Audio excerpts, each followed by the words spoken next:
Want to thank everybody for joining this special edition of the Talk Shop from Studio 255 in the Laramie Plains Civic Center. Our Studio 255 guest today, Lieutenant Colonel Allen West, via Zoom. Where are you at today, Colonel? Well, I'm in my home here in Garland, Texas, which is just to the east of Dallas, and it's good to be with you. I'm looking forward to being back up there in Wyoming. You visited Wyoming not long ago in Sheridan, Wyoming.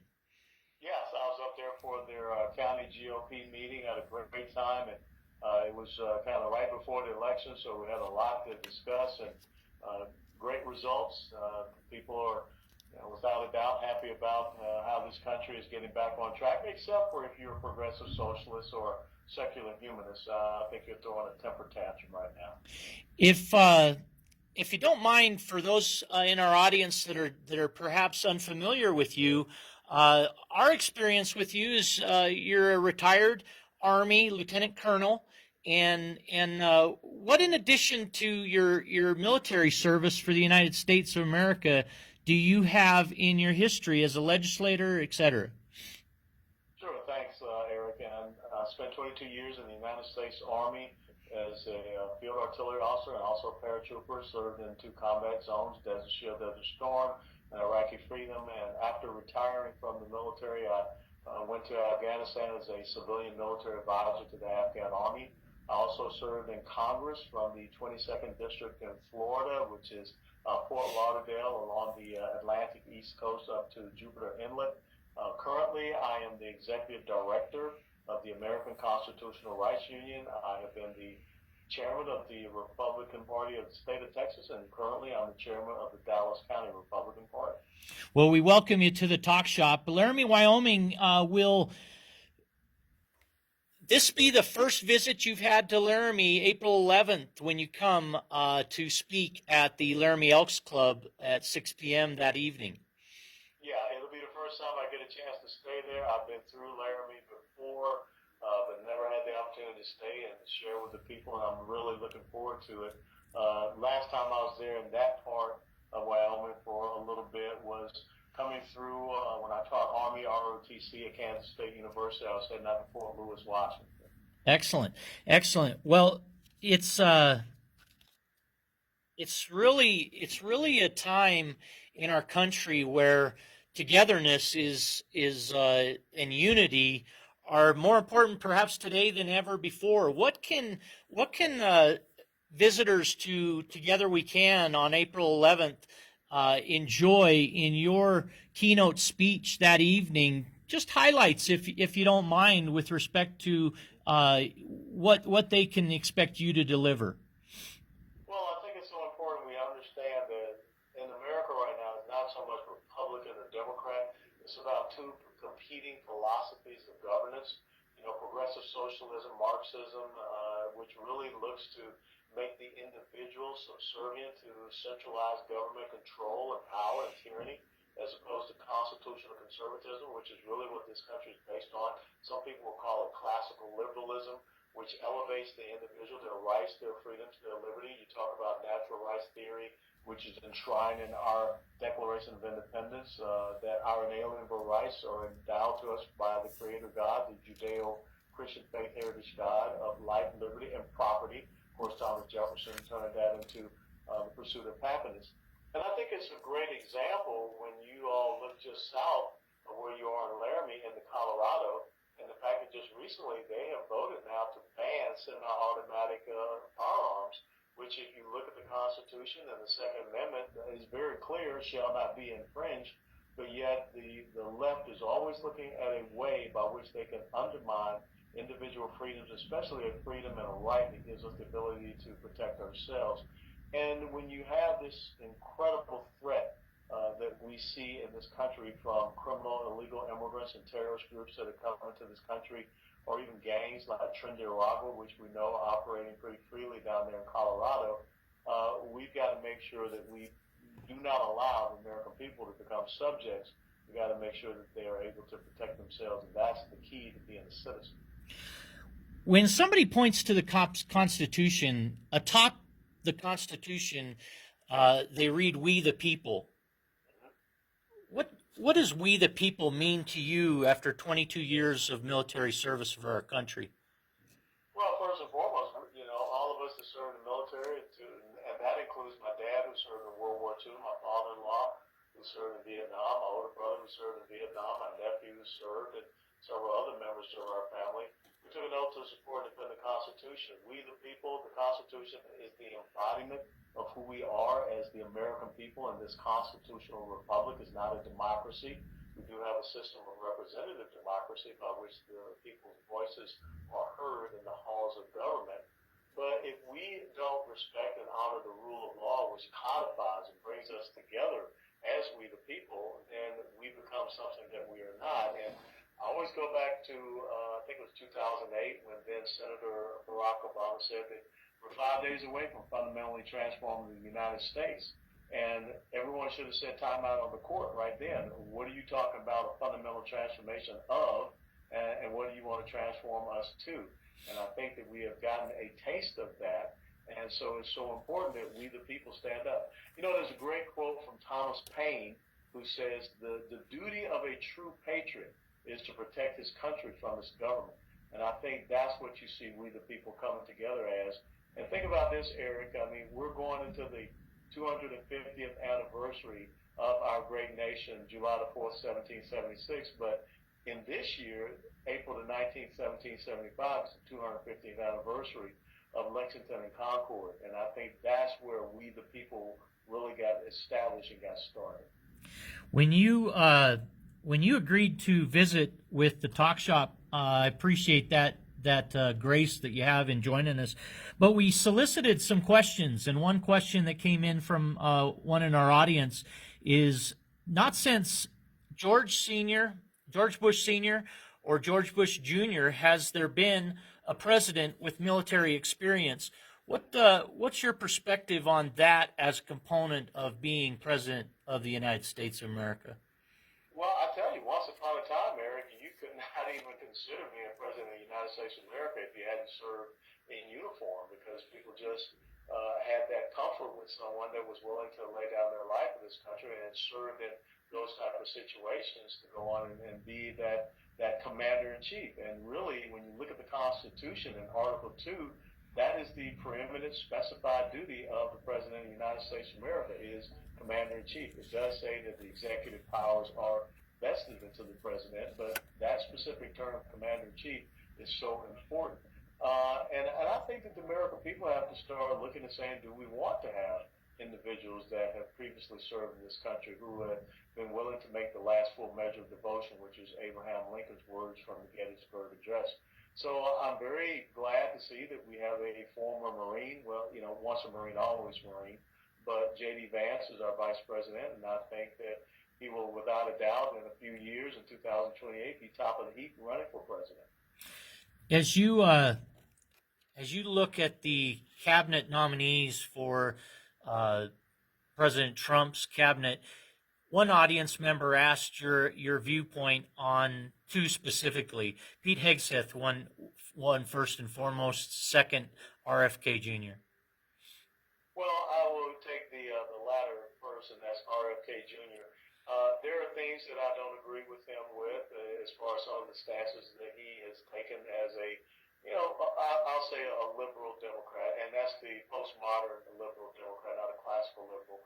But when it comes to the health of the United States of America, when it comes to his stance against what I call the medical and industrial complex, I can have some simpatico with him, and I can agree on many issues. I think that we have to get America healthy.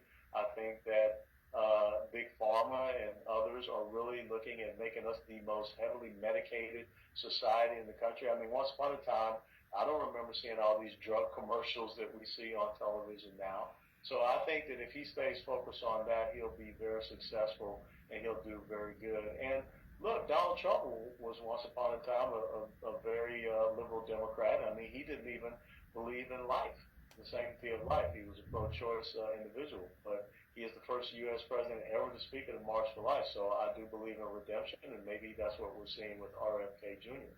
With Pete Hegseth, I think the thing that Donald Trump has looked at, once upon a time he touted that he had a whole bunch of generals in his cabinet in his first presidential administration. I think that some of the generals that he had kind of burned him, and I think that he has swung the pendulum to a different direction, and he is looking for new and young warrior ethos-based individuals. And Pete Hegseth brings something to the table in that he's been at the tactical level, and he understands how some of the decisions that are made at the strategic level affects people at the tactical level. So I think Pete Hegseth will grow into that position. I think it's so important that he surrounds himself with a good team. I'll call it a stable of stallions there as his lieutenants throughout the Department of Defense, and also as the secretaries of some of the other services, the Army, the Air Force, and the Navy as well. So it's a team concept. But I think that Pete is without a doubt going to get the United States military back on the right track. And look at what you've seen already from the United States Army. Record recruiting months in December and January, because young men and young women, they don't want to join the military to be told that they're an oppressor or they're oppressed. They don't want to join to learn about pronouns and all this other cultural Marxist, CRT, DEI stuff. They want to do like Colin Powell once said, the military is there to fight, to kill people, and to break stuff. You mentioned one fine serviceman in Colonel Colin Powell, General Powell. Why do you think that those very well-known generals like Schwarzkopf and Powell didn't run for commander-in-chief? You know, if you go back and you read Colin Powell's memoirs, I mean, most people didn't even know whether he was a Republican or Democrat. I mean, he served the Constitution. And I think that's what you saw in the generals of old. But the issue now, and hopefully folks understand, is that the 2-star, the 3-star, the 4-star, being a general officer or a flag officer, you know, on the admiralty side of the Navy and the Coast Guard, those are political appointments, 2-star, 3-star, 4-star. Brigadier General, or 1-star, Rear Admiral, is the last time when you go before a board of your peers to get promoted. And so I think what we've seen happen in the recent years are many of these upper level generals are more so touting a political position, a political ideology in order to climb that ladder. We need to get generals once again that understand their oath to the Constitution. Some generals can go on and be, good presidents. Others just should be good generals. And I think the other thing that we have to look at and understand, I know that the left is in a apoplectic meltdown because 6, 3, and 4-star generals, got relieved of their duties. Barack Obama fired 193 general officers in 5 years. And I don't remember anyone from the left being upset about that or crying racism. And in the case of General Charles Q. Brown, the former chairman of the Joint Chiefs of Staff, again, here was a person that was more so focused on social justice and all these other things, cultural Marxism. He had no business as a uniformed general out there making commentary about George Floyd. He has no business as a general officer saying that he only wanted to see 43% white pilots in the Air Force. We want the best. I don't care what color you are. If I got on the phone as a ground commander and I called for an airstrike, I just want to make sure you put the bombs where they're supposed to be. Right. With respect to your visit to Sheridan, Wyoming, what keys of leadership did you convey or will you convey to our community? With the University of Wyoming, I expect we'll have many young in our country that will attend April 11th to see you speak and hear your words following your career at this point. What tenets to leadership will you bring to that speaking engagement on April 11th? Well, first and foremost, I think it's so important for those of us with the snow on top of the mountain, the gray hair, as Solomon talks about in Proverbs, the wisdom. We got to pass that wisdom on to subsequent generations. We have to pass the torch of liberty and freedom on to subsequent generations. And I think that we kind of have a problem with that when you look and see what's going on some of our college and university campuses, and to include in our high schools. But the United States military taught me, when it comes to leadership, I break it down into 5 C's, C words. The first one is courage. You have to have the courage to make a stand. I remember Brigadier General once taught us, Jeffrey Miller at Fort Bragg, leaders know what right looks like, and you have to have the courage to do it. The second thing is competence. I always tell folks, no one's going to follow a dummy into a firefight. So you've got to make sure that you're intelligent, you understand your business, you understand your trade, and you're able to communicate it. Both written and oral communications are so important for a leader. So courage, competence, and then commitment. You have to understand a core set of principles that you are committed to. Again, I talked about how the fact that we in the military take an oath to the Constitution of the United States of America to support and defend it against all enemies, foreign and domestic. But not just a commitment. The next C word is conviction.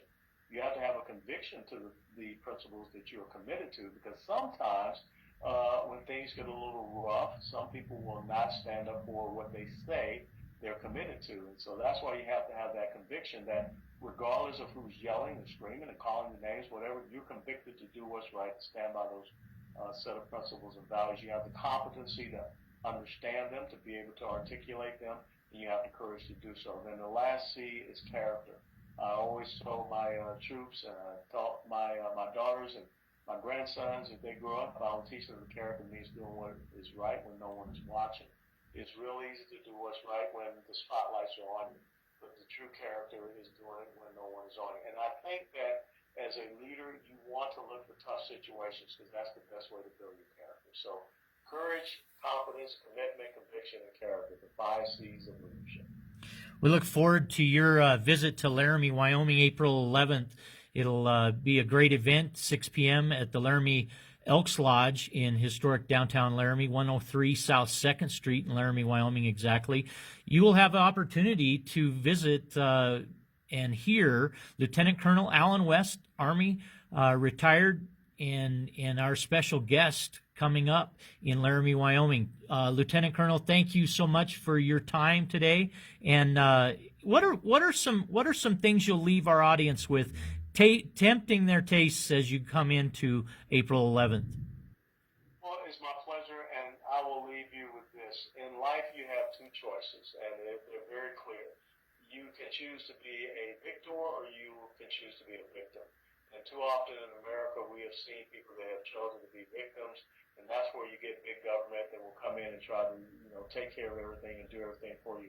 America is about victors, and when you think about what got started 250 years ago, and on April the 19th, which will be 8 days after I come and visit with you all, that's how this great nation got started. Men who came out and stood on a battleground and against the greatest military power that the world knew at that time, and said that we'll be victors and not victims. Thank you, Lieutenant Colonel Allen West, retired Army, with us today on the Talk Shop. From Studio 255, I'm Eric Henderson. I want to give thanks to Perkins Restaurant and Bakery, Chano's Village, the Benton Rusty, and I-80 Towing and Automotive Services, making this interview possible on 93.5 FM.